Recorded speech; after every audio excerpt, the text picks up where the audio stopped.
Hey guys, so we've got about a week left until the new 8.12 patch drops. It's a little bit smaller, thankfully, but there are a lot of shield and like top lane and bruiser changes coming in that will again shake up the meta a lot, change how we're going to build and what we're going to be playing. I guess the main things really are like defensive supports are going to be a bit weaker, and also bruisers are going to be harder to kill even when they're building full damage now. By the way, I did mention a micro patch yesterday in yesterday's video, and people are like, what are you talking about? So last Friday, they actually patched in a few changes after 8.11 hit. It's basically a hotfix really. Like Kai'Sa's passive damage was lowered at both the base and the AP ratio, but they actually gave her a bit more of an AP ratio on a W. Ezreal's AD per level was lowered, and they lowered how much attack speed he gets from his passive. Banner was also nerfed, but they did buff Taliyah's Q and E damage, and also Yasuo's Q crit damage was buffed as well. So if we start with the top lane then, this is the big thing, the big top lane update, I guess, for the patch. There are two new items to screw with the meta again, and maybe this Sterix change as well will be pretty big. So Spear of Sojin is a new item. It's only 2,900 gold, it's 60 AD, 200 health, 10% cooldown reduction, but it has these two cool passives. So it's reducing damage from champion attacks and abilities by 20 and then 10% of your bonus AD, which is a maximum of 70. And when you're near at least 3 enemy champions, you attack and then you block 200% more damage for 6 seconds, which can refresh if you get a kill. It is more about surviving, really, as you dive in. To quote Riot, actually, it's designed to help champions that build a lot of AD rather than defensive items survive in the middle of team fights.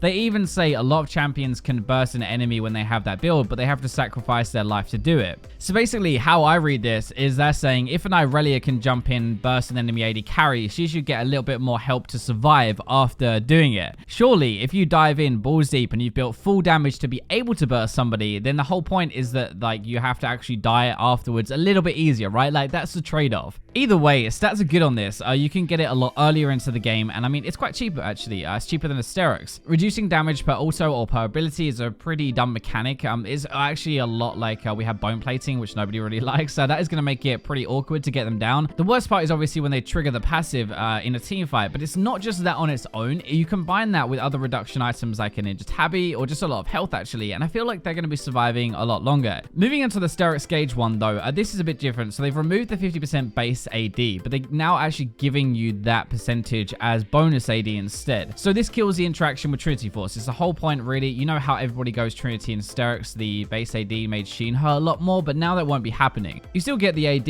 it'll be added on as bonus AD, and that might actually be good for some champions. Some abilities that only use bonus AD, they'll do a bit more damage, but it won't make Sheen do any more. That is the big part. It is still a really good item either way. It's just not only there for Trinity builds anymore. Our other new item is Atma's Reckoning. If it sounds familiar, it's because it's basically like an old item. Only the OG League players are going to remember Atma's Impaler, but it's kind of come back in a new way. Also 2,900 gold, 25 AD, 30 armor, and 30 magic resist, but for every second in combat with enemy champions, turrets, or epic monsters, you gain AD up to 2.5% of your maximum health. When this was in the game before, basically tanks would run around with this 2-item combo. Warmogs and Atmas together just have a lot of health, so they wouldn't really die, but they had a load of AD. Now we're kind of back to that again, and the older version only gave AD equal to 1.5%, and now this is up to 2.5%, even if it has to stack and stuff. So I hope you're looking forward to health stacking tanks killing you. To give you a rough idea, like a 3,000 health tank, which is pretty normal for a bruiser and stuff, will get around 75 AD from this item. If a Cho'Gath bought this and he was at like 5,000 health with his stacking and stuff, he would now have 125 extra AD. That's more than you would get if you had 3 BF swords in your inventory. To put it into perspective, and those 3 swords would cost 3,900 gold, and Atmas cost 2,900. You get the 25 AD on the way anyway, a decent amount of armor and magic resist, so it's not a bad item itself, but it definitely makes more sense to get this as a 3rd or a 4th item late game. If you're playing a bruiser, you can get some value out of this, or if you're playing like a big tank but you want a bit more threat. There are a couple of other item things like more Mortius.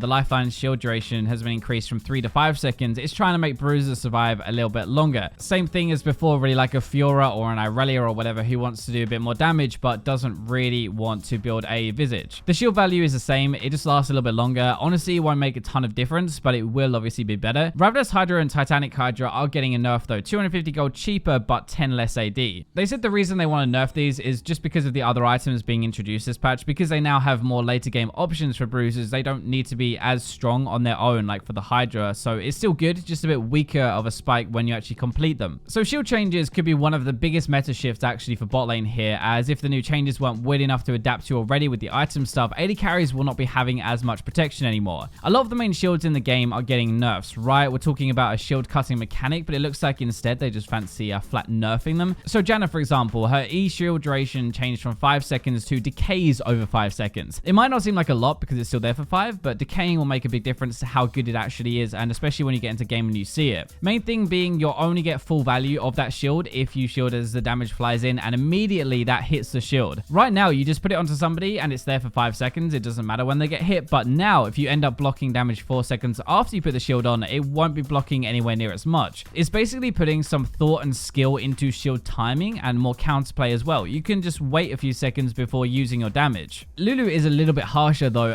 The shield is only going to last 2.5 seconds now instead of 6. Obviously that's less than half of what it is right now. It feels mega bad, but not just for Lulu. She is a bit different. It isn't just about the protection part, which already sucks. This is way less damage for an AD carry or anybody she buffs. Hellpix is only going to be buffing your damage for 2.5 seconds instead of a full 6, which is a massive chunk that you're going to lose, especially for more auto-based champions like a Kog'Maw or a Varus or even a Tristana or something like that. This could really mess up how good she is with hyper-scaling ADs. Obviously, that was part of the idea when they did it, but this is a dual nerf to the damage buff she gives and to the protection side as well. There are 2 others, one for Karma, one for Orianna. Both shields are going down to 2.5 seconds. It seems like that's kind of the standard now with Lulu as well. It's not like we see a ton of Karma right now anyway, or she's that good, but this isn't just a single target for her either. If she does a team-wide shield with her ultimate, that will be shorter as well as the normal use of it. The move speed will still be okay, so at least that is separated for us, but like Orianna as well, it's kind of the same as the Karma change, really, just not safe. It's weird though, because Orianna isn't doing as well at the moment. After all of the mage changes, we don't see her as much as we used to. That stuff is actually made a little bit worse, especially for supports with some of these changes. So like Ardent Sensor and Redemption, their heal and shield power has been reduced to 8% from 10. It is only 2%, but it will add up considering how big your shields are late game and also how many times you're going to be using them over a fight. It's basically just making sure that shields are shorter anyway with the direct champion nerfs, and they're going to be weaker when you build these items now as well. Forbidden Idol is getting a few changes, so like cooldown reduction half to 5%, shield and heal power lowered to 5%, so just when you hold that, it's not as good. Crucible's heal and shield power though is lowered by 5%, and not many people knew that it was actually 20% anyway, which is kind of insane, but 5% is a massive chunk that you're actually going to be losing. But like the main idea really is that heal and shield champions are going to be a good amount weaker next patch. One decent thing for those players is that Athene's now stores more of the damage you do, which means you'll stack this up faster and be able to use it a bit more, or for a bigger boost if that makes sense. Athene's is a massively underrated item. It scales very well with the other stuff you're going to buy anyway, so I think we might actually see a lot more of this honestly and go slightly more aggressive builds like full AP builds for example on these kind of defensive supports. Just sticking with bot lane very quickly, we have a few changes. Rage Blade is 200 gold or more expensive, and this is especially bad if you're going to be buying a Runes afterwards or something like that, like a lot of people do. That's already 300 gold more expensive. Now this is an extra 200. That is almost 2 kills worth of gold now that you need extra, which definitely sucks. It feels pretty bad, but anybody who builds a Rage Blade will be a little bit weaker. Finally, for bot lane, Ezreal had the hotfix nerfs to his AD per level, which definitely hurt anyway, but now they're also going to be lowering his armor as well, just a little bit more. He is good, especially on a decent player, but he's going to be taking a beating if they keep slapping him with nerfs over and over. Moving on to some of the other champion changes now in this patch, like Sejuani, for example,